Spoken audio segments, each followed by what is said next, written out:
We're going to Modern Beach Supply. We're gonna talk about this nice MILO fish. See that? MILO Fish. That name Milo came from the Descendants record, one of my favorite records. Have you ever seen a better outline? This was shaped by Darius Gross, a good friend of mine here in Oceanside. It's so nice to have a fish, especially one like this. I grew up riding one of my dad's fishes, and it was a 5'2" Doug Hout, I don't know, kind of like an MR fish. And so I loved that board. It was too big for me. It just gave me like paddling superpower that I just fell in love with as a kid. I still have that board. I should have brought it in. So anyway, I rode that board a lot growing up. When sort of that whole 5'5", 19 1/4 thing happened, I started riding more like performance fishes, like twin trailer fishes, and I fell in love with that. Historically, those were the two designs that I loved the most for completely different reasons. That's sort of what I wanted to do building the MILO Fish, was roll those two boards sort of into one. It comes in 6'3", 6'6", and 6'9". The 6'3" is 41.2 liters. The 6'6" is 45 liters. The 6'9" is 49.9 liters. They've got volume. I sort of felt like as a kid on that Hout fish, that was like a superpower for me. Just the amount of skate, the amount of waves you can catch. So I wanted to recreate that in this board, which Darius did so well. Kind of standard dims on this board is 16.5 nose, 21 3/4 wide, and 16.5 tail. You can sort of see it's got a nice even outline. It's just a perfect hybrid of the two fishes that I grew up riding. You can see like super full, a bit of that classic sort of fish rail, flat deck, which is exactly how my dad's was. It's nice to have all of that out there on the rail like that because the thing just sits on the water and skates like crazy. It's just flat in the entry, and then it goes to a double concave through pretty much your turning stance, and then just a little bit of baby V out the tail. When you get it up and you get it on rail, it just wants to carve and draw lines so beautifully. It was freaking me out. Paddle so good, turn so good. It's just like a perfect, easy to ride fish.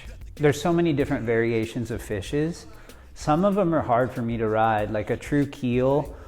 Like it feels a little clunky, and then some of like the more performance fishes that are out there, they just feel a little bit like overly performance and a little bit sluggish, and just kind of, I'd almost rather just be on a shortboard. So I feel like we really nailed the intent behind this board. This board is like a perfect board for somebody who's coming off of an outlier that wants to catch a million waves but wants to size way down. This board is perfect for you. Or a guy who's like been riding fishes a lot and is a little bit frustrated and dysfunctional and not catching enough waves. This is a perfect board for you. Your wave count will go way up on this board, and it's really understandable, really easy to ride.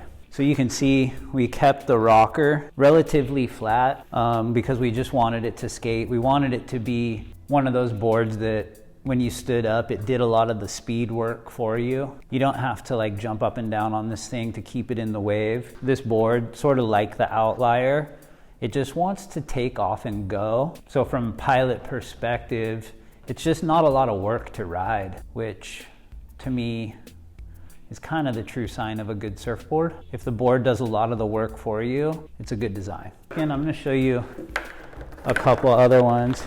Black rails are fucking amazing. Full carbon, stealth mode. I don't even know what kind of blue you would call that, but sort of like a violet blue. I wanna show you how I fin this thing. I don't make fins for this board yet, but again, Neil Purchase Jr. comes through again. Look at these. And they are like literally perfect. So I've been running these with this sweet little baby trailer. It's next level. Wasn't life so much better when shit was glassed onto your surfboard? Like, we'll do this, we're down, we'll go with it, but I think it's like a societal downgrade. We're gonna go with it, because there is some good things about interchangeable fins. I swear, every time I put fins in a surfboard, I hurt myself. Like, I'll get like an injury for doing this that'll last like 3 weeks. Okay. Does that look right to you? Come on. Shit looks pretty buttery. That's how I fin it up. MPJ did such a good job on this fin setup. If you don't know who Neil Purchase Jr. is, go to his Instagram and trip out, because the guy knows his shit about twins and, well, about everything, but especially I feel like boards like this. I think he's one of kind of the goats. Comes in Thunderbolt black, comes in Thunderbolt red.